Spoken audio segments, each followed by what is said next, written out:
Hello viewers, welcome to అక్షరం educations. So మనము ఈ టెట్ డిఎస్సి సిరీస్లో భాగంగా మనము 6th క్లాస్లో లెసన్స్ స్టార్ట్ చేసాము. ఈ ఫిజికల్ కెమిస్ట్రీ, ఈ ఫిజికల్ సైన్సెస్, అదేవిధంగా కెమికల్ సైన్సెస్కి సంబంధించినవి. అందులో భాగంగా మనం 6th క్లాస్లో సెమిస్టర్ 1లో ఆ టెక్స్ట్ బుక్లో ఉన్నటువంటి 3 లెసన్స్ని మనం కంప్లీట్ చేసుకున్నాము. తర్వాత సెమిస్టర్ 2లో వచ్చేసరికి మనకి 5 లెసన్స్ ఉన్నాయి వీటికి సంబంధించి, ఈ ఫిజిక్స్ అదేవిధంగా కెమిస్ట్రీకి సంబంధించి. అయితే దీంట్లో కాంపిటేటివ్ ఎగ్జామ్స్లో చాలా ప్రియారిటీ ఉండి ఎంతో వెయిటేజ్ ఉన్నటువంటి టాపిక్ ఏదైనా ఉందంటే అది electricity and electric current. 6th నుంచి స్టార్ట్ అవుతుంది ఇది. తర్వాత 7th కానివచ్చు, 8th కానివచ్చు, 10th క్లాస్ వరకు కూడా మనకి టెట్ డిఎస్సిలో పడే క్వశ్చన్స్ అన్నీ చాలా వెయిటేజ్ ఉన్న టాపిక్ ఇది. ఎలక్ట్రిసిటీ అనేది 10th వరకు కూడా కంటిన్యూ అవుతుంటుంది. ఇప్పుడు ఏదైతే బేసిక్స్ మనం నేర్చుకుంటామో 6th క్లాస్లో, అవి 10th క్లాస్ వరకు ఉపయోగపడతాయి. ఎందుకంటే ఇప్పుడు నువ్వు ఏదైతే అర్థం చేసుకుంటావో, what is electricity, what is the difference between the electricity and the electric current అనేది నువ్వు ఏవైతే బేసిక్స్ ఇప్పుడు అర్థం చేసుకుంటావో 10th వరకు అదే కంటిన్యూ అవుతుంది. తర్వాత ఇంటర్మీడియట్ సిలబస్ కానీ తర్వాత ఏ సిలబస్ చదువుకున్నా కూడా ఇవే బేసిక్స్ మనకి. అంటే ఎలక్ట్రిసిటీని దేంతో మెజర్ చేస్తారు, ఎలక్ట్రిక్ కరెంట్ని దేంతో మెజర్ చేస్తారు, అసలు ఆ బల్బ్ అనేది ఎలా వెలుగుతోంది, మనము ఈ బ్యాటరీస్ వాడతాం కదా, ఈ బ్యాటరీస్ అనేవి ఎలా వర్క్ అవుతున్నాయి, ఇవన్నీ కూడా మనకి బేసిక్స్ వచ్చేది ఈ 6th క్లాస్లోనే. మినిమం మనకి ఆ అండర్స్టాండింగ్ అనేది ఉండాలి. అసలు ఎందుకు మనకి ఈ బల్బ్ అనేది వెలుగుతోంది, దానికి ఆ శక్తి అనేది ఎక్కడి నుంచి వస్తుంది, ఏ ఎనర్జీ సోర్స్ నుంచి దానికి ఆ శక్తి వస్తుంది అనేది క్లియర్గా డీటెయిల్గా 6th టెక్స్ట్ బుక్లో ఇవ్వడం జరిగింది. దాన్ని ఇంకా కొంచెం క్లియర్గా మనం అర్థం చేసుకోవడానికి ట్రై చేద్దాం. So electricity and electric current ఈరోజు మన టాపిక్. అంటే ఇక్కడ ఎలక్ట్రిక్ కరెంటు, ఎలక్ట్రిసిటీ చూడటానికి వినటానికి ఒకే విధమైన పదాలలాగా ఉంటాయి, కానీ చాలా డిఫరెన్స్ ఉంది దానికి. ఏంటి అంటే ఏదైనా ఒక పదార్థాన్ని ప్రకృతిలో దొరికే పదార్థాన్ని మనం ఒక అవుట్ సైడ్ ఎనర్జీతో ఎగ్జైట్ చేస్తే, అవుట్ సైడ్ నుంచి దాన్ని కొంచెం ఎనర్జీ సప్లై ఇస్తే, మనము దాంట్లో ఉన్న ఎలక్ట్రాన్లు ఏవైతే ఉంటాయో ఆ మనం సప్లై చేసిన ఎనర్జీని మొత్తం అది అబ్జర్వ్ చేసుకొని అది ఎగ్జైట్ అవ్వటం జరుగుతుంది. ఆ ఎగ్జైట్ అయిన తర్వాత దానికి అవసరం లేని ఎనర్జీ అది తీసుకుంది కాబట్టి అది ఖచ్చితంగా ఆ ఎనర్జీని వదిలేయాల్సిన పరిస్థితి వస్తుంది. మరి వదిలేసినప్పుడు ఏం జరుగుతుంది అంటే మనకు ఆ వదిలేసిన ఎనర్జీనే మనకి ఈ కాంతి, వేడి ఈ రూపంలో మనకి కనిపిస్తుంది. సో ఆ వదిలేసిన ఎనర్జీనే మనకి ఆ బల్బు నుంచి వచ్చే కాంతి. సో ఈ ఎనర్జీ అనేది ఎలా సప్లై అవ్వబడుతుంది, అదేవిధంగా ఆ బల్బు వరకు ఎలా చేరుతుంది, బ్యాటరీస్లో ఎలాంటి రియాక్షన్స్ జరుగుతున్నాయి, ఇవన్నీ మనం క్లీన్గా చూద్దాం. అయితే దీనంతటికి బేసిక్ ఎక్కడి నుంచి మొదలవుతుందంటే, ఫస్ట్ ఒక ఆటం అంటే ఏంటి, ఆటంలో ఉండే సబాటామిక్ పార్టికల్స్ ఏంటి అనేది మనము ఒక చిన్న బేసిక్ ఐడియా పెట్టుకోవాలి. ఏంటంటే ప్రతి సబ్స్టెన్స్లో కూడా, మన చుట్టూ ఉన్న ప్రతి సబ్స్టెన్స్లో, ప్రతి పదార్థంలో కూడా అణువులు అనేవి ఉంటాయి. అణువులు, పరమాణువులు అనేవి ఉంటాయి. ఈ పరమాణువు అంటే ఆటం అన్నమాట, atom. So it is nothing but A indivisible particle అనమాట. అంటే ఒక పదార్థాన్ని తీసుకొని దాన్ని డివిజిబుల్ చేసుకుంటూ, ముక్కలు చేసుకుంటూ పోతే ఒక చిన్న పదార్థం వస్తుంది. ఇంకా దాన్ని నువ్వు విభజించలేవు. అలాంటి పదార్థం ఏదైనా ఉందంటే అది atom. It is the basic structural unit for every matter. ఏది తీసుకున్నా, గోల్డ్ తీసుకున్నా, సిల్వర్ తీసుకున్నా, ఐరన్ తీసుకున్నా, ప్లాస్టిక్ తీసుకున్నా, ప్రతి దాంట్లో కూడా ఆటమ్స్ అనేవి ఉంటాయి. ఈ ఆటమ్స్ ఒకదాంతో ఒకటి కలిసి మనకి మాలిక్యూల్స్ ఏర్పడి ఆ తర్వాత ఆ పదార్థం ఏర్పడేది అనేది జరుగుతుంది. అయితే ఈ ఆటం ఎలా ఉంటుంది అంటే, ఈ ఆటంలో మనకి దాని మధ్యలో పాజిటివ్ ఛార్జ్ అనేది ఉంటుంది. పాజిటివ్ ఛార్జ్, ధనావేశము అంటాము. పాజిటివ్ ఛార్జ్ని మనం తెలుగులో ధనావేశము అంటాము. పాజిటివ్ ఛార్జ్ని ధనావేశము అంటాము. అది ఆ ఆటం యొక్క, అంటే ఆ పరమాణు యొక్క కేంద్రకంలో ఉంటుంది. దీన్ని మనము కేంద్రకము అంటాము. కేంద్రకము, ఇంగ్లీష్లో న్యూక్లియస్ అంటాము. మరి ఈ పాజిటివ్ ఛార్జ్ ఆ న్యూక్లియస్కి ఎలా వచ్చింది అంటే, దాంట్లో 2 పదార్థాలు ఉంటాయి. ఏం పదార్థాలు అంటే అవి, ఒకటి ప్రోటాన్స్, రెండవది న్యూట్రాన్స్. ఈ ప్రోటాన్లు, న్యూట్రాన్లకి ఈ పాజిటివ్ ఛార్జ్ ఉంటుంది. ఆ పాజిటివ్ ఛార్జ్ వాటికి ఉండటం వల్ల, అవి ఈ కేంద్రకంలో ఉండటం వల్ల ఆ కేంద్రకం మొత్తానికి కూడా ఈ పాజిటివ్ ఛార్జ్ అనేది ఉంటుంది. సో ఈ కేంద్రకంలో ఏమేమి ఉంటాయంటే ప్రోటాన్స్. ఈ ప్రోటాన్స్కి పాజిటివ్ ఛార్జ్ ఉంటుంది. అదేవిధంగా న్యూట్రాన్స్. ఈ న్యూట్రాన్స్కి ఏ ఛార్జీ ఉండదు, అంటే ఏ ఆవేశము ఉండదు, ధనావేశము ఉండదు, అదేవిధంగా రుణావేశం కూడా ఉండదు. అవి న్యూట్రల్గా ఉంటాయి. సో ఈ ప్రోటాన్స్ న్యూట్రాన్స్ ఎప్పుడైతే మనకి ఈ కేంద్రకంలో ఉండటం జరుగుతుందో దానివల్ల ఆ న్యూక్లియస్ మొత్తానికి కూడా పాజిటివ్ ఛార్జ్ వస్తుంది. ఓకే, అయితే పాజిటివ్ ఛార్జ్ ఎలా అయితే ఉంటుందో దానికి ఆపోజిట్గా నెగిటివ్ ఛార్జ్ కూడా యూనివర్స్లో ఖచ్చితంగా ఉంటుంది. ఈ నెగిటివ్ ఛార్జ్ అనేది ఎక్కడ ఉంటుందంటే ఎక్కడో ఉండదు, ఈ పాజిటివ్ ఛార్జ్ చుట్టూనే తిరుగుతూ ఉంటుంది. ఎలాగైతే మనకి సూర్యుడి చుట్టూ గ్రహాలు తిరుగుతున్నాయో అదేవిధంగా న్యూక్లియస్ చుట్టూ ఈ ఎలక్ట్రాన్లు తిరుగుతూ ఉంటాయి. ఈ తిరిగే మార్గం ఏదైతే ఉందో వీటిని మనం కక్ష అంటాము. ఆర్బిట్స్ అంటాము ఇంగ్లీష్లో. ఆర్బిట్స్ ఆర్ ఎనర్జీ లెవెల్స్ అంటాము. అంటే ఒకటే ఉంటుందా కక్ష అంటే అది ఆటంని బట్టి దాంట్లో ఉన్న ఎలక్ట్రాన్ల సంఖ్యను బట్టి చాలా కక్షలు ఉంటాయి. ఆ కక్షల్లో ఎలక్ట్రాన్లు ఈ కేంద్రకం చుట్టూ తిరుగుతూ ఉంటాయి. ఎలాగైతే భూమి తన చుట్టూ తాను తిరుగుతూ సూర్యుడి చుట్టూ తిరుగుతుందో ఈ ఎలక్ట్రాన్లు కూడా తన చుట్టూ తాను తిరుగుతూ కేంద్రకం చుట్టూ తిరుగుతుంటాయి. అయితే అసలు ఈ ఎలక్ట్రాన్ల గురించి, ఈ ఆటం గురించి, పరమాణువు గురించి మనం ఎందుకు తెలుసుకోవాలి అంటే నువ్వు ఏ పదార్థానికి అవుట్ సైడ్ ఎనర్జీని సప్లై చేసినా ఆ పదార్థము ఆ ఎనర్జీని అబ్జర్వ్ చేసుకుంటోంది అంటే ఆ ఎనర్జీని అబ్జర్వ్ చేసుకుంటోంది ఏది నిజానికంటే ఈ ఎలక్ట్రాన్స్ దాకా వస్తుంది ఆ ఎనర్జీ. అంటే నువ్వు దానికి వైబ్రేషన్ అంటే కంపనం ఇచ్చిన, లేకపోతే వేరే ఏ రకమైన ఎనర్జీ హీట్ ఇచ్చిన అవన్నీ కూడా కన్వర్ట్ అయ్యి ఈ ఎలక్ట్రాన్లు వాటిని అబ్జర్వ్ చేసుకుంటాయి. ఎలక్ట్రాన్లు అబ్జర్వ్ చేసుకుంటే ఏమవుతుంది అంటే దానికి అవసరం లేదు, కానీ నువ్వు సప్లై చేసావు. ఇప్పుడు దానికి ఎనర్జీ ఎక్కువగా ఉంది. మనం ఇంతకుముందు క్లాస్లో చెప్పుకున్నాం, ఎవాపరేషన్ చెప్పుకునేటప్పుడు ఎనర్జీ ఎక్కువైతే ఏం జరుగుతుందన్నాము, కైనెటిక్ ఎనర్జీ ఎక్కువ అవుతుంది. దానికి శక్తి ఎక్కువైపోయింది, ఇంకా అటు ఇటు కదులుతుంటుంది, అది ఒక చోట ఉండలేదు. కాబట్టి కైనెటిక్ ఎనర్జీ అనే దానికి పెరిగిపోతుంది. కైనెటిక్ ఎనర్జీ ఇంక్రీజ్ అయింది. కైనెటిక్ ఎనర్జీ ఇంక్రీజ్ అయితే, గతిశక్తి ఇంక్రీజ్ అయితే అది స్థిరంగా ఒక చోట ఉండలేదు, ఖచ్చితంగా అది మోషన్, చలనం కోరుకుంటుంది. మనమంటే అటు ఇటు కదలొచ్చు, కానీ ఇది ఒక కక్షలో తిరుగుతుంది కదా, మరి ఎక్కడికి వెళ్తుంది అంటే కక్ష నుంచి కక్షకు అది జంప్ చేస్తుంది. అంటే వన్ ఎనర్జీ లెవెల్ నుంచి ఇంకొక ఎనర్జీ లెవెల్కి అది జంప్ చేస్తుంది. ఈ ఎనర్జీ అబ్సార్ప్షన్ వల్ల అది ఎక్కడి నుంచి ఎక్కడికి జంప్ చేస్తుంది అంటే లోయర్ ఎనర్జీ లెవెల్స్ నుంచి హయ్యర్ ఎనర్జీ లెవెల్స్కి జంప్ చేస్తుంది. అంటే న్యూక్లియస్కి దగ్గరగా ఉన్న ఒక కక్ష నుంచి న్యూక్లియస్కి దూరంగా వచ్చేస్తుంది. ఎందుకు దూరంగా రావడానికి కావాల్సిన శక్తి మనం దానికి బయట నుంచి అందించాము, కాబట్టి అది బయటకు వచ్చేస్తుంది.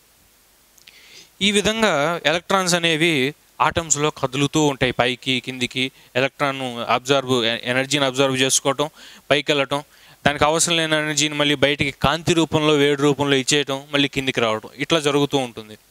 అయితే ఇలా జరగాలి అంటే ఆ ఎలక్ట్రాను బాగా ఫ్రీగా ఉండగలగాలి. అంటే ఈ న్యూక్లియస్ యొక్క ప్రభావం దాని మీద తక్కువ ఉండాలి. ఇక్కడ ఏంటంటే ఇది పాజిటివ్ ఛార్జ్, నెగిటివ్ ఛార్జ్ కదా, రెండు ఈజీగా అట్రాక్ట్ అవుతాయి. ఎలక్ట్రోస్టాటిక్ ఫోర్స్ ఆఫ్ అట్రాక్షన్ అనేది ఉంటుంది. ఇప్పుడు ఒకవేళ ఈ ఎలక్ట్రాను, ఇక్కడ ఉన్న ఎలక్ట్రాను ఇంత దూరంలో ఉందంటే ఈ రెండింటి మధ్య ఆకర్షణ తక్కువ ఉంటుంది కదా, అప్పుడు అలాంటి ఎలక్ట్రాన్ని ఎగ్జైట్ చేయడం చాలా ఈజీ. వాటిని మనము ఫ్రీ ఎలక్ట్రాన్స్ అంటాము. ఫ్రీ ఎలక్ట్రాన్స్ ఈ ఎలక్ట్రాన్స్కి ఏం ఆవేశం ఉంటుంది అంటే నెగిటివ్ ఛార్జ్ అంటే తెలుగులో మనము రుణావేశము అంటాము.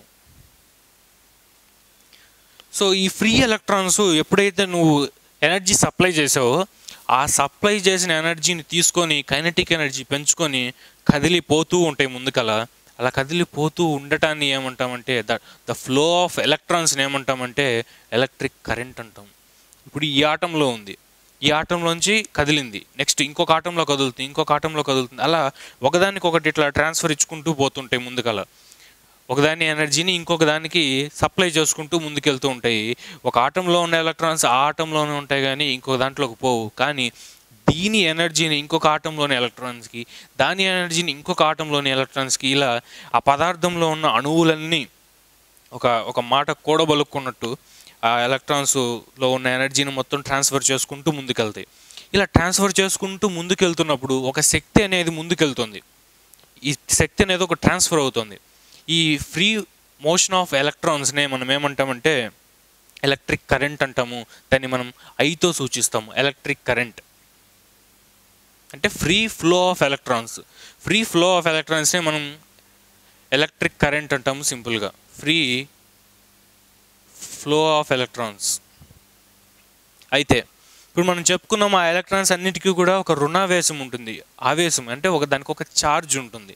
సో ఇలా ఫ్రీగా ఫ్లో అవుతున్న ఎలక్ట్రాన్స్ అన్నీ ముందుకు పోయే కొద్దీ వాటితో పాటు దాని ఛార్జ్ కూడా ముందుకు పోతూ ఉంటుంది. అంటే దానికి ఉన్న శక్తి కూడా ముందుకు పోతూ ఉంటుంది. ఇలా ముందుకు పోతూ ఉన్న శక్తి మొత్తము కలిపితే ఏమంటామంటే ఎలక్ట్రిసిటీ ఆర్ ఎలక్ట్రిక్ ఛార్జ్ అంటాము. విద్యుత్ శక్తి అంటాము దాన్ని. సో ఆ ఎలక్ట్రిక్ కరెంట్ అనేది ఎలక్ట్రిక్ ఛార్జ్ని కలిగి ఉంటుంది. దీన్ని ఎలక్ట్రిసిటీని కలిగి ఉంటుంది అంటాము. దీన్ని క్యూతో సూచిస్తాము. అయితే ఎలక్ట్రిక్ కరెంట్కి దేంతో కొలుస్తాము అంటే ఎంత ఎలక్ట్రిక్ కరెంట్ ఉంది అని దేంతో మెజర్ చేయాలి అంటే యాంపియర్స్తో మెజర్ చేస్తాము. దాని యూనిట్స్ వచ్చేసరికి యాంపియర్స్.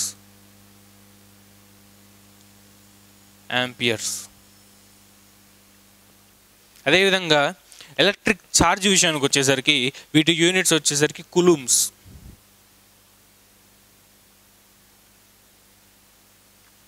అంటాము. ఈ యూనిట్స్ అనేవి తరచుగా అడుగుతూనే ఉంటారు ఏ కాంపిటేటివ్ ఎగ్జామ్స్లో అయినా. ఇవి చాలా ఇంపార్టెంట్ యూనిట్స్ గుర్తుపెట్టుకోవటము. ఎలక్ట్రిక్ కరెంట్కి, అదేవిధంగా ఎలక్ట్రిక్ ఛార్జ్కి. ఎలక్ట్రిక్ కరెంట్కి అయితే యూనిట్స్ యాంపియర్స్ అంటాము. వీటిని క్యాపిటల్ ఏతో సూచిస్తాము. అదేవిధంగా ఎలక్ట్రిక్ ఛార్జ్కి అంటే విద్యుత్ శక్తికి క్యూతో సూచిస్తాము. దాని యొక్క యూనిట్స్ కూలూమ్స్ని క్యాపిటల్ సితో సూచిస్తాము. అయితే ఒక యాంపియర్ ఎలక్ట్రిక్ కరెంట్ ఎప్పుడైతే ప్రవహిస్తూ ఉందో ఒక పదార్థం గుండా, ఒక వైర్ గుండా, లేకపోతే ఏదో ఒక వాహకం గుండా ప్రవహిస్తున్నప్పుడు ఒక యాంపియర్ కరెంట్ ప్రవహించడం వల్ల దాంట్లో ఎంత ఎలక్ట్రిసిటీ పాస్ అవుతుంది అంటే ఎలక్ట్రిసిటీ అంటే ఎలక్ట్రిక్ ఛార్జ్. మనం చెప్పుకున్నాం కదా, ఏదైతే శక్తి ఆ electrons free flow of electrons కలిగి ఉంటాయో దాన్నే మనం ఎలక్ట్రిసిటీ అన్నాము. ఒక యాంపియర్ ఎలక్ట్రిక్ కరెంటు జనరేట్ అవ్వటం వల్ల దానికి ఎంత శక్తి అది కలిగి ఉంటుందంటే 1 కూలూమ్. సో సింపుల్గా 1 ampere is equal to 1 coulomb. ఇది కూడా ఒక ఇంపార్టెంట్ రిలేషను గుర్తుపెట్టుకోవచ్చు. 6th 7th బిట్స్ అడిగితే ఖచ్చితంగా ఎలక్ట్రిసిటీ నుంచి ఇది అడగడానికి ఆస్కారం ఉంటుంది. అయితే ఈ విధంగా మనకి ఎలక్ట్రిసిటీ అనేది జనరేట్ అవుతుంది. ఇప్పుడు మనం ఈ బల్బులు వాడుతున్నాము, అదేవిధంగా వైర్లు వాడుతున్నాము. వీటిల్లో మనకి ఏ పదార్థము మనకి ఎలక్ట్రిసిటీని సరిగ్గా ముందుకు పంపించగలదు, ఆ ఎలక్ట్రిక్ కరెంటు ఆ ఫ్లో అనేది ఎందుకు ముందుకు పంపించగలదు, ఏ పదార్థము సరిగ్గా పంపించలేదు అనే వాటిని చూస్తే మనం వాటిని కండక్టర్సు, సెమీ కండక్టర్స్, అదేవిధంగా ఇన్సులేటర్స్ అంటాము. కండక్టర్స్ అంటే వాహకాలు, సెమీ కండక్టర్స్ అంటే పాక్షిక వాహకాలు అంటాము, లేదా అర్ధవాహకాలు అంటాము. అదేవిధంగా ఇన్సులేటర్స్ అంటే వాటిని విద్యుత్ బంధకాలు అంటాము. అంటే విద్యుత్ని దాని గుండా ప్రవహింపనీయదు. అసలు ఇవి ఏంటి, ఎందుకు అలా జరుగుతుంది అనేది ఒకసారి చూద్దాం. సో వీటిలో మొట్టమొదటిది కండక్టర్స్ అంటే విద్యుత్ వాహక పదార్థాలు. వాటిని కండక్టర్స్ అంటాము. కండక్టర్స్ లేకపోతే విద్యుత్ వాహకాలు.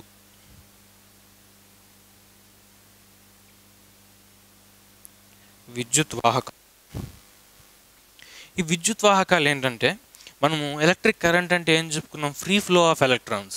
అంటే ఎలక్ట్రాన్స్ ఎలాంటి ఇబ్బంది లేకుండా ఫ్రీగా ముందుకు ఫ్లో అయిపోతూ ఉండాలి. అవి అబ్జర్వ్ చేసుకున్న ఎనర్జీని పక్క ఆటమ్స్కి ఇస్తూ అలా ముందుకు ఫ్లో అయిపోతూనే ఉండాలి ఆ శక్తి. అలా జరగాలి అంటే మనం ఇందాక డయాగ్రామ్లో మాట్లాడుకున్నట్టు ఆ న్యూక్లియస్ కేంద్రకానికి ఎలక్ట్రాన్లు అనేవి చాలా దూరంగా ఉన్నప్పుడు ఈ న్యూక్లియస్ యొక్క ప్రభావం ఈ ఎలక్ట్రాన్ల మీద తక్కువ ఉంటుంది. అప్పుడు నువ్వు వాటిని ఈజీగా ఎటు కావాలంటే అటు తిప్పుకోవచ్చు అవుటర్ ఎనర్జీ సప్లై చేసి. సో ఏ పదార్థంలో, ఏ మెటీరియల్లో అయితే అలా అవుటర్ ఎలక్ట్రాన్స్ అనేవి ఫ్రీగా ఉంటాయో ఆ ఎలక్ట్రాన్స్ అనేవి అవుటర్ మోస్ట్ షెల్స్ అంటే సుదూర కక్షల్లో ఉంటాయో ఆ కేంద్రకం నుంచి, అలాంటి పదార్థాలు ఎలక్ట్రిక్ కరెంట్కి పర్ఫెక్ట్. ఈజీగా మనము ఎలక్ట్రిసిటీ అనేది దాని గుండా పాస్ చేయొచ్చు.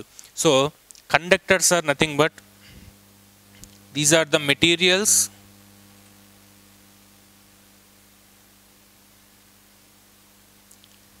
With free outermost electrons అంటే ఆ సుదూర కక్షల్లో ఎలక్ట్రాన్స్ ఉండాలి. అలా కాకుండా మనకి కేంద్రకానికి దగ్గరలోనే ఎలక్ట్రాన్స్ ఉంటే మనకి ఈ ప్రాసెస్ అంతా పాసిబుల్ కాదు. సో ఇలా చాలా దూరంగా ఉన్న కక్షల్లో ఎలక్ట్రాన్స్ కనుక ఉంటే వాటిని మనం ఈజీగా ఎనర్జీ ఇచ్చి తిప్పగలం, వాటిని ఆ ఎలక్ట్రిక్ కరెంట్ అనేది మనము జనరేట్ చేయగలము. So with free outermost electrons వీటిని మనము కండక్టర్స్ లేదా విద్యుత్ వాహకాలు అంటాము. ఎగ్జాంపుల్గా తీసుకుంటే మనకి కొన్ని పదార్థాలు ఉంటాయండి. ఏదంటే కాపర్, రాగి మనకి న్యాచురల్గా దొరుకుతుంది. మనకి వాటి నుంచి తయారు చేసిన తీగలు ఏవైతే ఉంటాయో, రాగి తీగలు ఈ ఎలక్ట్రిసిటీలో ఎక్కువ వాడతారు. ఎందుకంటే వాటిల్లో ఈ అవుటర్ మోస్ట్ ఎలక్ట్రాన్స్ అనేవి ఈజీగా దొరుకుతాయి. ఈ అవుటర్ మోస్ట్ ఎలక్ట్రాన్స్ ఉండటం వల్ల ఎలక్ట్రిసిటీ త్వరగా పాస్ అవుతుంది. అదేవిధంగా సిల్వర్, అదేవిధంగా ఐరన్, ఇనుము, అదేవిధంగా బంగారం, హారం అంటాము, అదేవిధంగా మనకి గోల్డ్,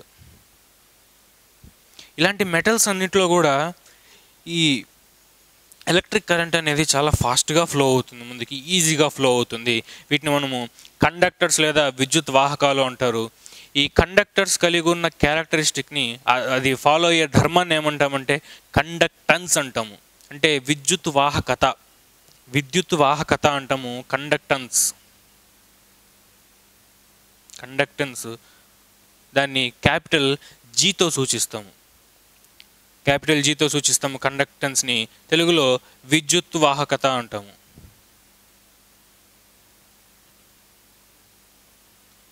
అయింది. ఇప్పుడు ఈ విద్యుత్ వాహకాలు ఉన్నట్టే విద్యుత్ని నిర్బంధించేవి కూడా ఉంటాయి కదా. కొన్ని పదార్థాలు సపోర్ట్ చేస్తే కొన్ని పదార్థాలు ఖచ్చితంగా సపోర్ట్ చేయని గుణం ఉంటాయి ఖచ్చితంగా. వాటిని ఏమంటామంటే ఇన్సులేటర్స్ అంటారు, విద్యుత్ బంధకాలు అంటారు వాటిని. అవి కూడా ఒకసారి చూద్దాం. విద్యుత్ బంధకాలు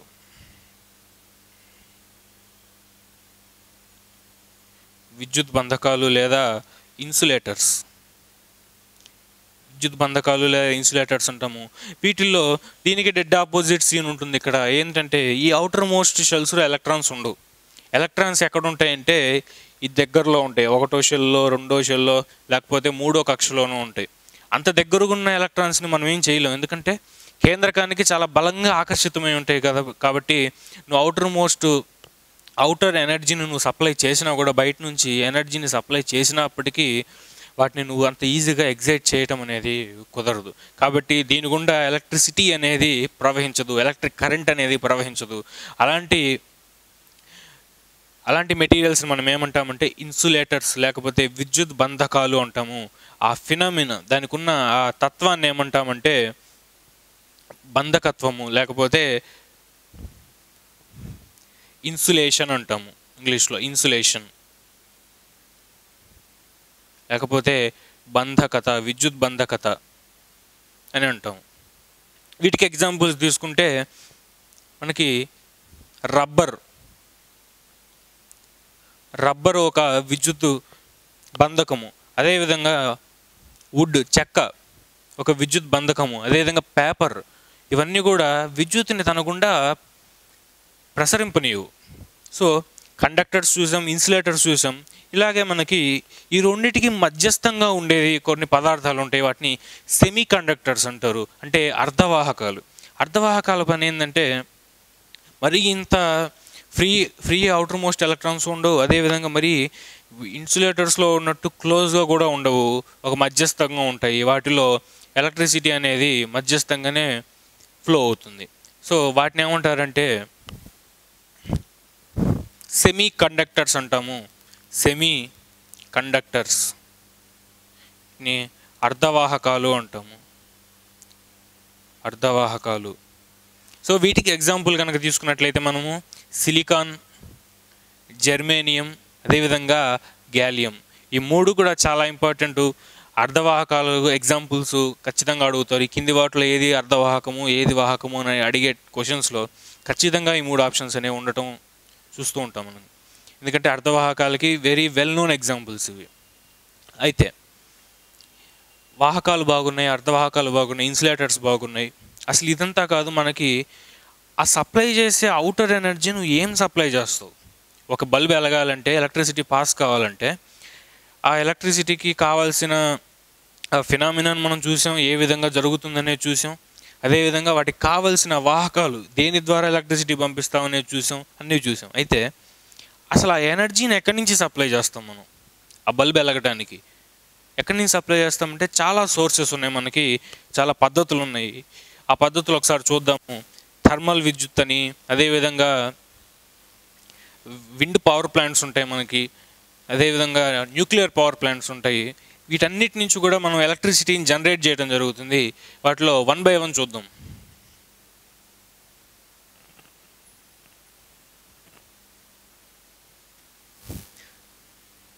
ఒకటోది మనకి బ్యాటరీస్ ఉంటాయి, కెమికల్ బ్యాటరీస్ ఉంటాయి. కెమికల్ బ్యాటరీస్ ఉంటాయి.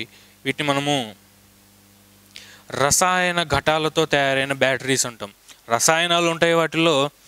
అదేవిధంగా ఘటాలన్నీ కలిపితే వచ్చేది అనే మనము బ్యాటరీ అంటాం. కాబట్టి వీటిని రసాయన ఘటాల బ్యాటరీలు అంటాము. రసాయన ఘటాల బ్యాటరీలు. అదేవిధంగా రెండోది మనకు శ్రీశైలం దగ్గర, నాగార్జున సాగర్ దగ్గర మనం చూసే ఉంటాం. ఇవి హైడ్రో పవర్ స్టేషన్స్ ఉంటాయి అక్కడ. అంటే నీటి యొక్క గతిశక్తి ఉపయోగించుకొని మనం కరెంటు ప్రొడ్యూస్ చేస్తాము. అక్కడ పవర్ స్టేషన్స్ కూడా మనం చూసే ఉంటాం, చాలా పెద్దవి. ఎలా అంటే టర్బైన్స్ని తిప్పటం వల్ల అక్కడ మనకి ఆ మెకానికల్ ఎనర్జీ ఏదైతే ఉందో, యాంత్రిక శక్తిని మనము విద్యుత్ శక్తిగా మారుస్తాం. అది ఎలా మారుస్తామనే కాన్సెప్ట్ మనకి 6th క్లాస్లో లేకపోయినా కూడా కనీసం మనకు ఆ యాంత్రిక శక్తి అనేది విద్యుత్ శక్తిగా మారుతుంది అనే ఐడియా అనేది ఖచ్చితంగా ఉండాలి. అదేవిధంగా కెమికల్ బ్యాటరీస్తో పాటు మనకి హైడ్రో అంటే నీటి నుంచి హైడ్రో పవర్ ప్లాంట్స్ ఉంటాయి. మనకి హైడ్రో పవర్ ప్లాంట్స్ ఇక్కడ నుంచి కూడా ఎలక్ట్రిసిటీ అనేది జనరేట్ చేయడం జరుగుతుంది. అదేవిధంగా థర్మల్ పవర్ ప్లాంట్స్ అంటే వేడి మంటల నుంచి వచ్చే ఎనర్జీ కూడా, దాన్ని కూడా మనం విద్యుత్ శక్తిగా కన్వర్ట్ చేయడం జరుగుతుంది. ఆ మంటల నుంచి ఏదైతే వస్తుందో కైనటిక్ ఎనర్జీ వచ్చినా, అదేవిధంగా రొటేషనల్ ఎనర్జీ వచ్చినా, వీటన్నిటిని కూడా ఎలక్ట్రిక్ ఎనర్జీగా కన్వర్ట్ చేయడం జరుగుతుంది మనం టర్బైన్స్ని యూజ్ చేసి. అదేవిధంగా ఇవి కాకుండా మనకి న్యూక్లియర్ ఎనర్జీస్ ఉంటాయి, న్యూక్లియర్ పవర్ ప్లాంట్స్ ఉంటాయి. తర్వాత బయోగ్యాసెస్, జీవ ఇంధనాలు కొన్ని ఉంటాయి. ఈ జీవ ఇంధనాలు ఏంటి అనేది మనము 7th 8th క్లాసెస్లో చూద్దాము. ఆ పెట్రోలియము, ఆ కోల్ గ్యాసెస్ అవన్నీ తీసినప్పుడు, ఆ తర్వాత రెన్యూబుల్ ఎనర్జీస్ అవన్నీ కూడా చదివేటప్పుడు ఈ బయోగ్యాసెస్ అంటే ఏందో కూడా చూద్దాం అప్పుడు. ఈ విధంగా మనకి రకరకాల మెథడ్స్ ఉంటాయి. ఏంటి, మనకి ఆ అవుటర్ ఎనర్జీ ఏదైతే ఉందో, బాహ్యంగా మనము ఎలక్ట్రిసిటీ జనరేట్ కావడానికి, దాన్ని ఎగ్జైట్ చేయడానికి మనం సప్లై చేసే ఎనర్జీస్ ఇన్ని రకాలు ఉంటాయి. అయితే మనకి 6th క్లాస్లో ఉంది కేవలము ఈ కెమికల్ బ్యాటరీస్ మాత్రమే. కెమికల్ బ్యాటరీస్లో కూడా ఒకే ఒక రకం ఉంది, అది డ్రై సెల్ గురించి మాత్రమే మాట్లాడుకుంటాం మనము. దాన్ని విద్యుత్ ఘటము అంటాం మనము. విద్యుత్ ఘటము, ఈ విద్యుత్ ఘటం గురించి మాత్రమే మనం మాట్లాడుకుంటాం. అంటే జనరల్గా మనకి బ్యాటరీస్ ఉంటాయి, చిన్న చిన్న సెల్స్ ఉంటాయి. మనకి రిమోట్స్లో వాడేవి, టార్చ్ లైట్స్లో వాడేవి చిన్న చిన్న సెల్స్ ఉంటాయి.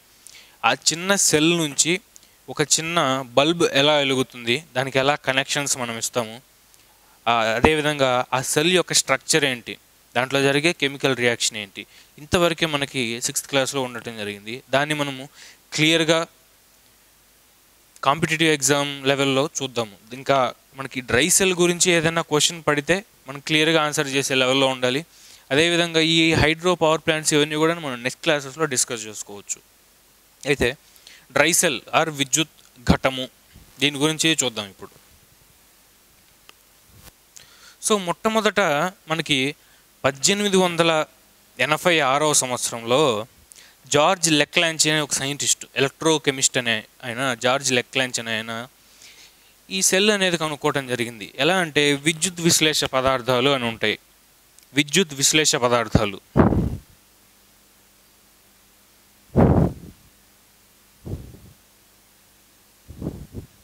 విద్యుత్ విశ్లేష పదార్థాలు, వీటిని ఇంగ్లీష్లో ఎలక్ట్రోలైట్స్ అంటాము. ఎలక్ట్రోలైట్స్ మనం ఆల్రెడీ కాంపోనెంట్స్ ఆఫ్ ఫుడ్ అనే చాప్టర్లో కూడా ఈ ఎలక్ట్రోలైట్స్ అనే పదం వాడాము. ఎందుకు అయాన్స్ని ట్రాన్స్ఫర్ చేస్తాయి ఈ ఎలక్ట్రోలైట్స్ అని అప్పుడు చెప్పుకున్నాం. అదే ఆ ఎలక్ట్రోలైట్సే ఇక్కడ ఆ ఎలక్ట్రోలైట్ని వాడి ఒక సెల్ తయారు చేశారు ఆయన, జార్జ్ లెక్లాంచ్ అనే ఆయన సైంటిస్టు. జార్జ్ లెక్లాంచ్ 1886లో ఒక సెల్ తయారు చేశారు. దాన్ని లెక్లాంచ్ సెల్ అంటాము. అంటే లెక్లాంచ్ సెల్ లేదా లెక్లాంచ్ ఘటము అంటాం దాన్ని. ఈ విధంగా ఉంటుంది. దాంట్లో ఎలక్ట్రోడ్ ప్లేట్స్ ఉంటాయి.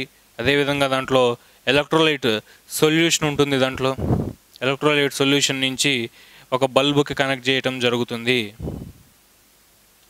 ఆ బల్బు దీంట్లో ఉన్న కెమికల్ ఎనర్జీని యూజ్ చేసుకొని chemical energy gets converted into electricity. ఈ విధంగా ఆయన లెక్లాంచ్ సెల్ అనేది మొట్టమొదట 1866లో తయారు చేయడం జరిగింది. అయితే దీని గురించి మనం డీటెయిల్గా ఇప్పుడు చూడటం లేదు, ఎందుకంటే దీని గురించి అంత డీటెయిల్గా మనకి ఎక్కడ ఇవ్వడం జరగలేదు. 6th కానీ 7th కానీ 10th లెవెల్లో కూడా మనకి ఈ వెట్ సెల్, లెక్లాంచ్ వెట్ సెల్ అనేది మనం ఎక్కడ లేదు. కేవలం మనకుంది డ్రై సెల్. మరి ఈ డ్రై సెల్ ఎలా ఉంటుంది అంటే ఈ వెట్ సెల్ నుంచి ఇన్స్పైర్ అయ్యి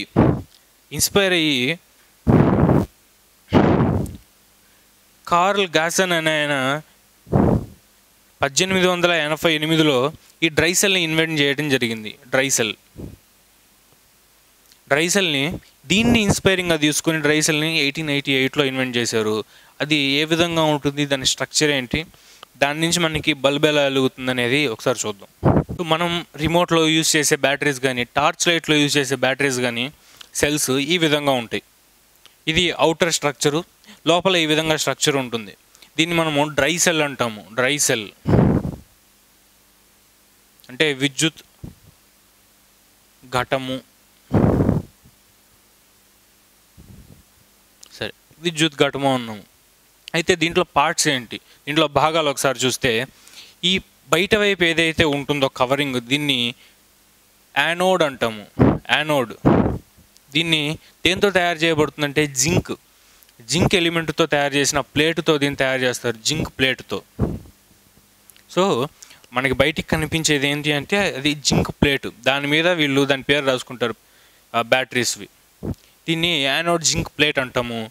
ఈ విధంగా పైన ఇది కనిపిస్తున్న దాన్ని మెటల్ క్యాప్ అంటాము. అంటే ఒక లోహపు మూతతో పైన మూసి ఉంచడం జరుగుతుంది. లోహపు మూత. ఈ మధ్యలో ఏదైతే ఉందో దీన్ని కాపర్ రాడ్ ఒకటి పెడతారు లోపల, చిన్నది కాపర్ రాడ్. ఈ కాపర్ రాడ్ ఏంగా యాక్ట్ చేస్తుందంటే క్యాథోడ్గా యాక్ట్ చేస్తుంది. క్యాథోడ్. ఈ యానోడ్ అదేవిధంగా క్యాథోడ్ రెండు కూడా ఎలక్ట్రోడ్స్ అంటారు. అంటే విద్యుత్ వాహక ధ్రువాలు లేకపోతే ఎలక్ట్రోడ్స్ అంటారు వీటిని. విద్యుత్ వాహక ధ్రువాలు, దీన్ని ఇంగ్లీష్లో ఎలక్ట్రోడ్స్ అంటాము. ఈ ఎలక్ట్రోడ్స్ రెండు రకాలు, క్యాథోడ్ అదేవిధంగా యానోడ్. క్యాథోడ్ ఒకటి, అదేవిధంగా యానోడ్ ఒకటి. సో ఆ రెండు ఎలక్ట్రోడ్స్ని మనము ఈ జింక్ ప్లేట్ని ఆనుకొని, అదేవిధంగా ఈ కాపర్ రాడ్కి జింక్ ప్లేట్కి మధ్యలో ఎలక్ట్రోలైట్ పేస్ట్ అనేది ఉంటుంది. మనం ఇందాక మాట్లాడుకున్నట్టు విద్యుత్ విశ్లేష పదార్థం అనేది ఉంటుంది. విద్యుత్ విశ్లేష పదార్థం. జనరల్గా ఈ ఎలక్ట్రోలైట్ పేస్ట్ని మనం తీసుకునే ఈ విద్యుత్ ఘటాల్లో ఏం వాడతామంటే అమోనియం క్లోరైడ్ని వాడతారు. అమోనియం క్లోరైడ్ NH4Clని వాడతారు. లేదు అనుకుంటే జింక్ క్లోరైడ్ని కూడా వాడుతూ ఉంటారు, జింక్ క్లోరైడ్. సో ఈ రెండు బాగా గుర్తుపెట్టుకోవాల్సిన పేర్లు. అమోనియం క్లోరైడ్ అదేవిధంగా జింక్ క్లోరైడ్ని ఈ ఎలక్ట్రోలైట్ పేస్ట్లలో వాడుతుంటారు, ఏదో ఒకదాన్ని. అయితే ఇది కాపర్ రాడ్ అని చెప్పుకున్నాం, ఇది ఎలక్ట్రోలైట్ పేస్ట్ అని చెప్పుకున్నాం. ఇంకా మిగిలిన భాగము ఇది. ఇక్కడ ఏముంటుందంటే మ్యాంగనీస్ ఆక్సైడ్ ఉంటుంది. మ్యాంగనీస్ ఆక్సైడ్ MnO2 ఉంటుంది. ఇది వెరీ స్ట్రాంగ్ ఆక్సిడైజింగ్ ఏజెంట్. ఇది స్ట్రాంగ్ ఆక్సిడైజింగ్ ఏజెంట్ అంటే మనకి రెండు రకాల రియాక్షన్స్ ఉంటాయి, కెమికల్ రియాక్షన్స్, రసాయనిక చర్యలు. ఒకటి ఆక్సీకరణ చర్య, రెండోది క్షయీకరణ చర్య. వాటిల్లో ఆక్సీకరణ చర్య చేయటానికి ఈ ఆక్సీకరణ కారకాన్ని వాడతాం, అంటే ఆక్సిడైజింగ్ ఏజెంట్. అంటే ఏదైనా ఒక సబ్స్టెన్స్ని ఈ MnO2తో రియాక్ట్ చేసినప్పుడు ఆ సబ్స్టెన్స్ ఆక్సీకరణం చెందుతుంది, ఈ MnO2 తనంతట తాను క్షయీకరణ చెందుతుంది. సో అందుకని ఈ MnO2ని వీటిలో వాడటం జరుగుతుంది. ఇది విద్యుత్ ఘటం యొక్క స్ట్రక్చర్. జనరల్లీ 6th క్లాస్ లెవెల్లో ఒక 5 మార్క్స్కి 10 మార్క్స్ కూడా ఈ క్వశ్చన్స్ అడగడానికి ఆస్కారం ఉంటుంది. అంటే విద్యుత్ ఘటం యొక్క స్ట్రక్చర్ని ఎక్స్ప్లెయిన్ చేయండి అని డైరెక్ట్గా అడగవచ్చు. లేకపోతే కాంపిటేటివ్ ఎగ్జామ్స్లో తీసుకుంటే ఈ పేర్లు అడగడానికి మనకి ఎక్కువ ఛాన్సెస్ ఉంటాయి. ఏంటి అంటే ఈ ఎలక్ట్రోలైట్ పేస్ట్ అనేది ఏం వాడతాము, అమోనియం క్లోరైడ్, జింక్ క్లోరైడ్. దాంట్లో వాడే ఆక్సిడైజింగ్ ఏజెంట్ ఏంటి అంటే ఆక్సీకరణ కారకం ఏం వాడతాము అంటే MnO2. ఈ విధంగా అడగడానికి ఛాన్స్ ఉంటుంది. అదేవిధంగా దీంట్లో యానోడ్ ఏది, క్యాథోడ్ ఏది అని అడుగుతారు. యానోడ్ అంటే జింక్ ప్లేటు, క్యాథోడ్ అంటే కాపర్ ప్లేటు. కన్ఫ్యూజ్ అయ్యి ఆపోజిట్గా పెడితే తప్పైపోతుంది. అదేవిధంగా ఈ విద్యుత్ వాహక ధృవాలు ఎలక్ట్రోడ్స్ అని చెప్పుకున్నాము, అవి 2 రకాలని చెప్పుకున్నాము, క్యాథోడ్, యానోడ్. ఇది దీని టోటల్ స్ట్రక్చరు. దీని కింద ఏదైతే ఉందో ఈ బేస్లో ఒక ఇన్సులేటర్ మెటీరియల్ని పెడతారు. ఇన్సులేటర్ మెటీరియల్ అంటే మనం ఇందాక చెప్పుకున్నట్టు ఒక బంధకము, విద్యుత్ బంధకాన్ని ఇక్కడ ఒకటి పెడతారు ఇన్సులేటర్తో. Insulator bottom. ఇది ఓవరాల్గా డ్రై సెల్ యొక్క స్ట్రక్చర్ అన్నమాట. ఇది డ్రై సెల్ యొక్క స్ట్రక్చర్. అయితే ఈ డ్రై సెల్ని మనము ఆ బల్బుకి, మనం ఏదైతే ఎక్స్పెరిమెంట్స్లో చేసే చిన్న చిన్న బల్బ్స్ ఉంటాయో వాటికి ఎలా కనెక్ట్ చేయాలి, కనెక్ట్ చేస్తే ఏ విధంగా విద్యుత్ పాస్ అవుతుందో చూద్దాం ఒకసారి.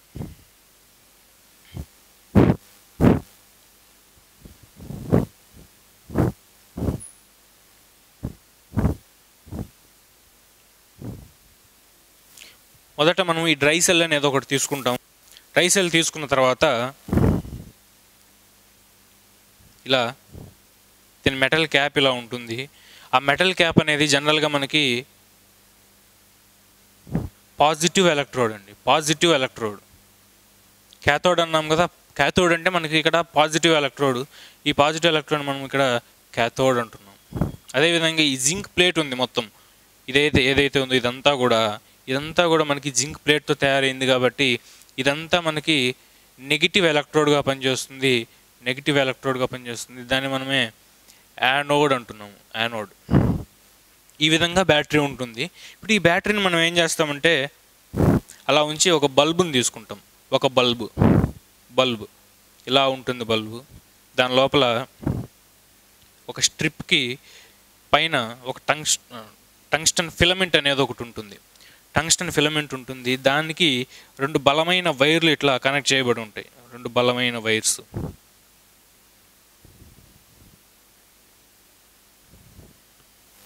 అయితే ఈ బల్బుకి ఇక్కడ ఒక టెర్మినల్ ఉంటుంది, కింద వైపుగా ఒక టెర్మినల్ ఉంటుంది. అదేవిధంగా ఇటు పక్కన కూడా ఒక టెర్మినల్ ఉంటుంది. టెర్మినల్ అంటే బల్బు యొక్క ధ్రువాలు అని అనుకోవచ్చు. అంటే ఎటువైపు నుంచి నువ్వు కనెక్షన్స్ ఇస్తున్నావు.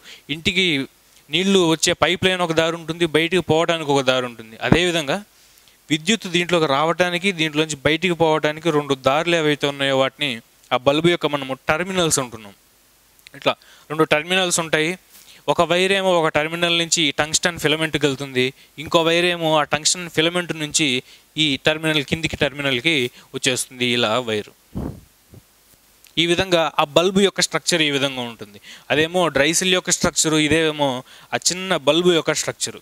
అయితే ఎప్పుడైతే మనము కండక్టర్స్గా పిలువబడే ఆ కండక్టెన్స్ అనే స్వభావం ఉన్న ఆ వైర్స్ తీసుకుంటాం, అంటే రాగి వైర్స్ కావచ్చు, ఏదైనా మెటల్ వైర్స్ కావచ్చు, అవి తీసుకొని వాటి మీద ప్లాస్టిక్తో మనకి చుట్టి ఉండటం చూస్తాం. మనం ప్లాస్టిక్ వైర్, మనం జనరల్గా కరెంటు వైర్స్ చూసినప్పుడు దాని లోపల రాగి తీగలు ఉంటాయి, కానీ పైన రబ్బర్ కానివచ్చు, అదేవిధంగా ప్లాస్టిక్ వాటి మీద వ్రాప్ చేస్తుంటారు. ఎందుకంటే మనం పట్టుకున్నప్పుడు మనకి ఆ షాక్ అనేది తగలకూడదు, కాబట్టి మన గుండా ఎలక్ట్రిక్ కరెంట్ అనేది పాస్ కాకూడదు, కాబట్టి దాని మీద ప్లాస్టిక్తో చుట్టి ఉంచుతారు. లోపల అనేది ఆ కండక్టర్ లోపల ఉంటుంది, ఆ వాహకం అనేది లోపల ఉంటుంది, పైన మనకి విద్యుత్ నిర్బంధకం అనేది పైన ఉంటుంది. అలాంటి వైర్స్ ఒక 2 తీసుకొని ఇక్కడి నుంచి ఒకటి ఈ టెర్మినల్కి కలిపాం, ఇంకొకటి ఏం చేసామంటే ఇలా తెచ్చి ఈ టెర్మినల్కి కలిపాం. అలా కలపంగానే బల్బు గ్లో అవ్వటం మనం గమనించవచ్చు. ఈ విధంగా బల్బు వెలుగుతుంది. అంటే కలపంగానే ఎలా వెలిగింది, దాంట్లో జరిగే అసలు ఏం రియాక్షన్ జరిగి దీంట్లో ఉన్న కెమికల్ ఎనర్జీ మొత్తం కూడా ఎలక్ట్రిసిటీగా ఏ విధంగా కన్వర్ట్ అయింది, కెమికల్ ఎనర్జీ అంతా కూడా ఎలక్ట్రిక్ ఎనర్జీగా ఏ విధంగా కన్వర్ట్ అయింది అనేది ఒకసారి చూద్దాం ఒక సింపుల్ రియాక్షన్తో. సో ఈ బల్బ్ ఎలా వెలిగిందో ఒకసారి చూద్దాం. ఇప్పుడు ఏ రియాక్షన్ జరిగిందో దాంట్లో. అయితే మనము ఏదైతే యానోడ్ అని చెప్పుకున్నామో ఆ జింక్ ప్లేటు, ఆ యానోడ్ దగ్గర ఏం జరుగుతుందంటే, యానోడ్ దగ్గర ఆక్సిడేషన్ రియాక్షన్ జరుగుతుందండి. ఆక్సిడేషన్ అంటే ఆక్సీకరణము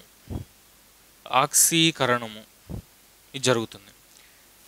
ఆక్సీకరణం జరిగితే ఏం జరుగుతుంది, ఆ జింక్ ఏదైతే ఉందో ప్లేటు, అది ఈ అమోనియా ఎలక్ట్రాన్స్తో రియాక్ట్ అవుతుంది. ఈ అమోనియా ఎలక్ట్రాన్స్ ఎక్కడి నుంచి వచ్చే విద్యుత్ విశ్లేష పదార్థం మనం తీసుకున్న NH4Clలో ఈ NH4+ అనేది ఉంటుంది. ఎప్పుడైతే ఇది నీళ్ళతో కలుస్తుందో ఈ విధంగా అయాన్స్గా విడిపోవడం జరుగుతుంది. అందుకే దాన్ని మనము ఎలక్ట్రోలైట్ అన్నాము. ఈ ఎలక్ట్రోలైట్తో కలిసినప్పుడు ఏం జరుగుతుంది అంటే జింక్ తన ఎలక్ట్రాన్లను కోల్పోవటం జరుగుతుంది ఈ విధంగా. అదేవిధంగా క్యాథోడ్ దగ్గర ఏం జరుగుతుందో చూద్దాం ఒకసారి. క్యాథోడ్ దగ్గర ఏం జరుగుతుందంటే, మనము ఆ బ్యాటరీలో చూసాము, మన సెల్లో చూసాము,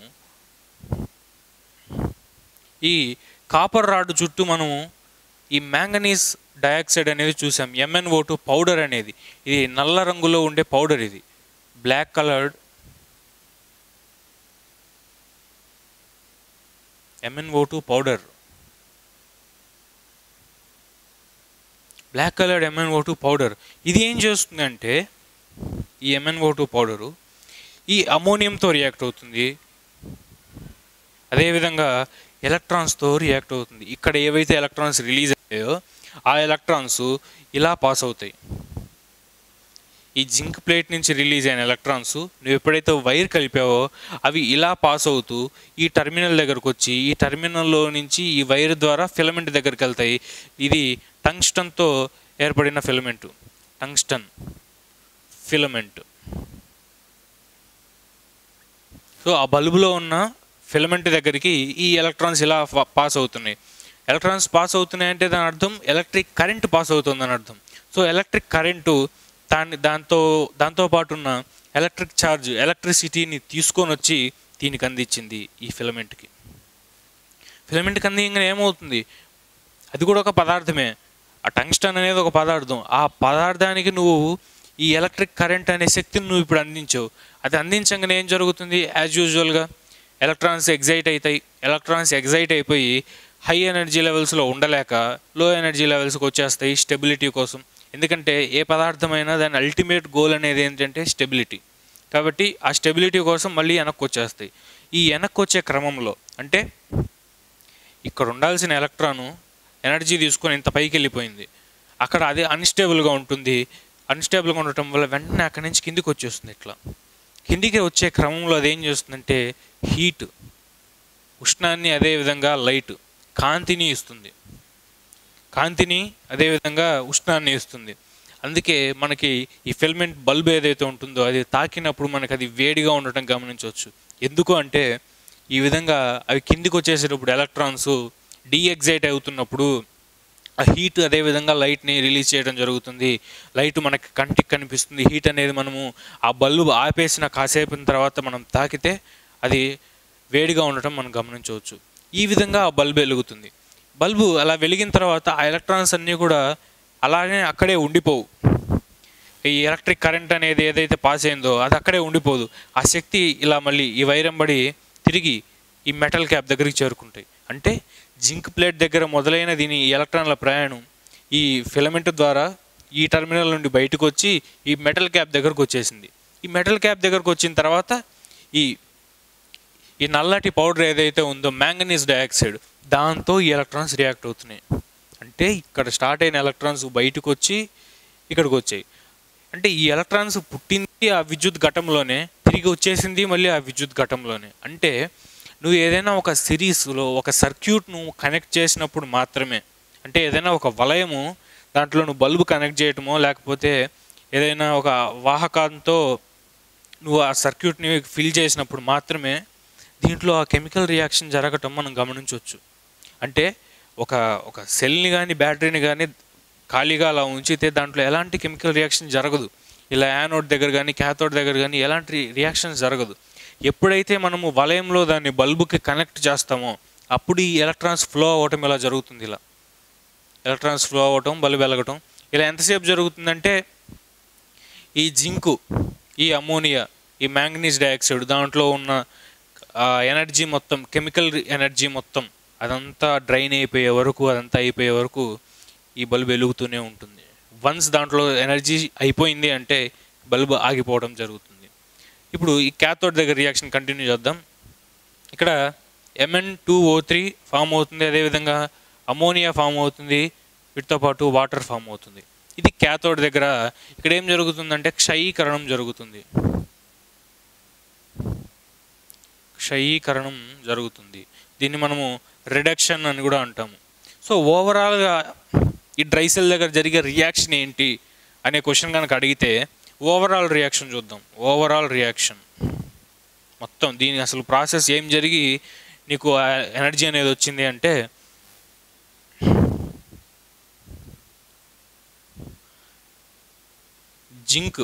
zinc reacts with 2 moles of NH4+, అదేవిధంగా మ్యాంగనీస్ డయాక్సైడ్తో రియాక్ట్ అయ్యి ఏం ఫామ్ చేసిందంటే Mn2O3 plus NH3 plus H2O. ఇది ఆ డ్రై సెల్ యొక్క ఓవరాల్ కెమికల్ రియాక్షన్. ఇది ఆక్సీకరణము అదేవిధంగా క్షయీకరణము రెండూ జరిగింది కాబట్టి ఇలాంటి రియాక్షన్స్ మనం ఏమంటామంటే రెడాక్స్ రియాక్షన్స్ అంటాము. రెడాక్స్ రియాక్షన్స్ ఇది చాలా చాలా ఇంపార్టెంట్ కాంపిటేటివ్ ఎగ్జామ్స్కి. సైన్స్ అండ్ టెక్నాలజీలో కెమిస్ట్రీ నుంచి కనుక బిట్ వేయాలి అనుకుంటే redox reaction is a favourite topic. ఎందుకంటే మనకు ఆక్సీకరణము జరుగుతుంది, అదేవిధంగా క్షయీకరణము జరుగుతుంది. అలా ఒక రియాక్షన్లో రెండు కనుక జరిగితే దాన్ని ఏమంటామంటే రెడాక్స్ రియాక్షన్ అంటాము. తెలుగులో కూడా దాని పేరు రెడాక్స్ రియాక్షన్సే. కాబట్టి ఇది చాలా ఇంపార్టెంట్ గుర్తుపెట్టుకోవడానికి. సో ఇది ఓవరాల్గా మనకి జరిగే ప్రక్రియ. అక్కడ యానోడ్ దగ్గర ఎలక్ట్రాన్స్ జనరేట్ అవుతాయి. ఆ జనరేట్ అయిన ఎలక్ట్రాన్స్ ఇలా రావటము, ఈ బల్బు వెలగటము, తర్వాత ఈ ఎలక్ట్రాన్స్ ఇట్లా వెళ్ళిపోవటము. దీని లోపల ఉన్న ఈ మ్యాంగనీస్ డయాక్సైడ్ ఏదైతే ఉందో అవి ఆ ఎలక్ట్రాన్స్ని తీసుకొని రియాక్ట్ అయ్యి రియాక్షన్ అనేది కంప్లీట్ అవుతుంది. దీన్ని టోటల్గా సెల్ రియాక్షన్ అంటాము. సెల్ రియాక్షన్ అంటే ఘటం యొక్క చర్య, ఘటం యొక్క రసాయన చర్య. ఈ రసాయన చర్య వల్ల మనకి ఓవరాల్గా ఎలక్ట్రిసిటీ అనేది జనరేట్ అవుతుంది. అయితే ఈ ఘటాలు ఎలా కనెక్ట్ చేయబడతాయి, వీటి మధ్య స్విచ్ అనేది కూడా మనం ఆపరేట్ చేయొచ్చు. అది స్విచ్ అనేది ఎలా ఆపరేట్ చేస్తామనేది ఒకసారి చూద్దాం. ఇలా ఒక ఘటం తీసుకున్నాం. ఈ ఘటం తీసుకున్న తర్వాత ఇందాక మనం చెప్పినట్టే ఒక బల్బు కూడా తీసుకున్నాం. ఇట్లా ఫిలమెంట్ ఉంది, ఇలా వైర్లు వచ్చేసాయి. ఇలా ఒక బల్బు తీసుకున్నాము. ఇప్పుడు కనెక్షన్ చేస్తున్నాము. ఈ వైరు ఇక్కడ వచ్చింది, ఈ వైర్ని కూడా నేను తీసుకొచ్చి ఇక్కడ అతికిచ్చాను. ఇప్పుడు ఎలక్ట్రిసిటీ పాస్ అవుతుందా? ఎందుకు?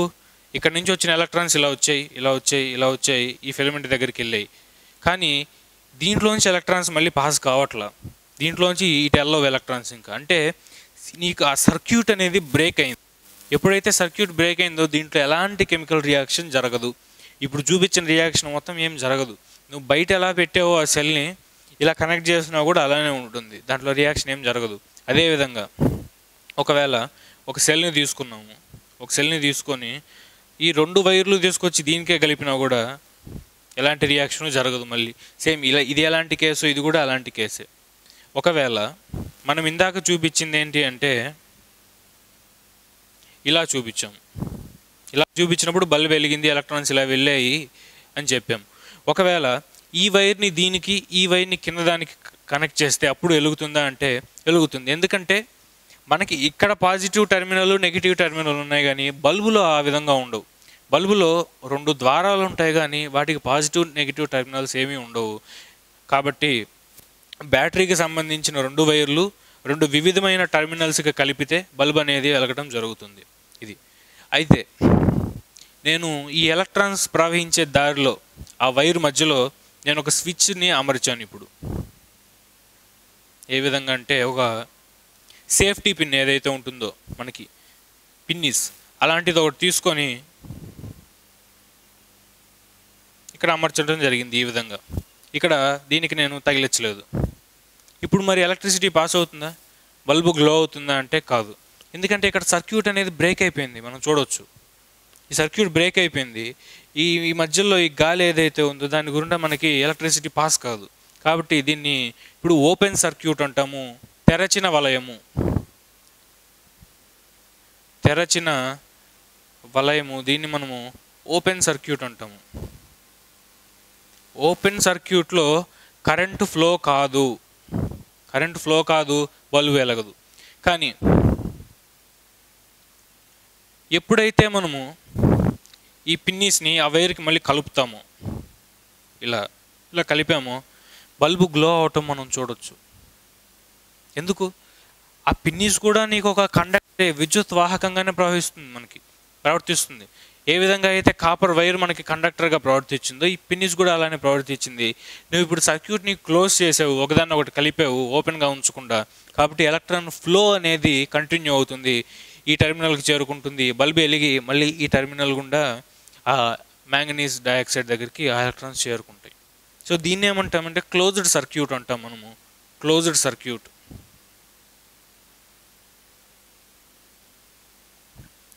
దీన్ని మూసి ఉన్న వలయము అంటాము. దీంట్లో ఎలక్ట్రిసిటీ అనేది పాస్ అవుతుంది. ఈ విధంగా ఉన్నప్పుడు మాత్రమే ఎలక్ట్రిసిటీ పాస్ అవుతుంది. అదేవిధంగా బల్బ్ అనేది గ్లో అవ్వటం జరుగుతుంది. ఇది మనకి ఓవరాల్గా ఈ చాప్టర్లో ఉన్నటువంటి కాన్సెప్ట్స్. ఎలక్ట్రిసిటీ అంటే ఏంటి, ఎలక్ట్రిక్ కరెంట్ అంటే ఏంటి, అదేవిధంగా ఆ బల్బ్ అనేది ఎలా గ్లో అవుతుంది, ఆ విద్యుత్ ఘటంలో ఎలాంటి రియాక్షన్స్ జరుగుతాయి, ఇంతవరకు మనకు 6th ఉంది. ఇన్ఫ్యాక్ట్ ఈ ఆక్సీకరణం, క్షయీకరణం అనేది మనకి కాంపిటేటివ్లో వెరీ వెరీ ఇంపార్టెంట్. అది ఇప్పుడు మరొక లాస్ట్ ఇంపార్టెంట్ పాయింట్ ఏంటి అంటే, దీని నుంచి ఏదైతే ఎనర్జీ జనరేట్ అవుతుందో, కరెంట్ జనరేట్ అవుతుందో, it is always DC current. ఇది ఖచ్చితంగా గుర్తుపెట్టుకోవాల్సిన పాయింట్. ఇది అంటే డీసీ అంటే డైరెక్ట్ కరెంట్. దీన్నే ఏకముఖ విద్యుత్తు అంటారు తెలుగులో. ఏకముఖ విద్యుత్తు అంటారు.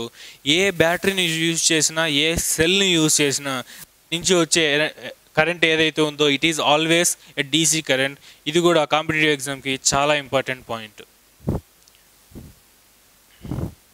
సో మనం నెక్స్ట్ క్లాసెస్లో ఇంకా డీసీ కరెంట్కి, అదేవిధంగా ఏసీ కరెంట్కి ఏంటి తేడా, వోల్టేజ్ అంటే ఏంటి, అదేవిధంగా ఈ వలయాలు ఇంకా మనం క్లియర్గా చూస్తాము.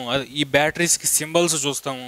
అదేవిధంగా రెసిస్టర్ అంటే ఏంటి, ఈ వోల్టేజ్ డిఫరెన్సెస్ అంటే ఏంటి, పొటెన్షియల్ డిఫరెన్సెస్ అంటే ఏంటి, ఇవన్నీ కూడా మనం క్లియర్గా చూస్తాం. ఇంకా అదేవిధంగా 7th ఎలక్ట్రోమాగ్నెటిజం అనే కాన్సెప్ట్ కూడా వస్తుంది. ఎలక్ట్రిసిటీని, ఈ చాప్టర్ని ఇంకా ఇంట్రెస్టింగ్గా చేస్తుంది ఆ చాప్టర్. సో వీటికి సంబంధించిన కాన్సెప్ట్స్ అన్ని మళ్ళీ ఒకసారి రివైజ్ చేసుకోండి. వీటికి సంబంధించిన టెస్ట్ సిరీస్ కూడా పబ్లిష్ చేయడం జరుగుతుంది. Thank you.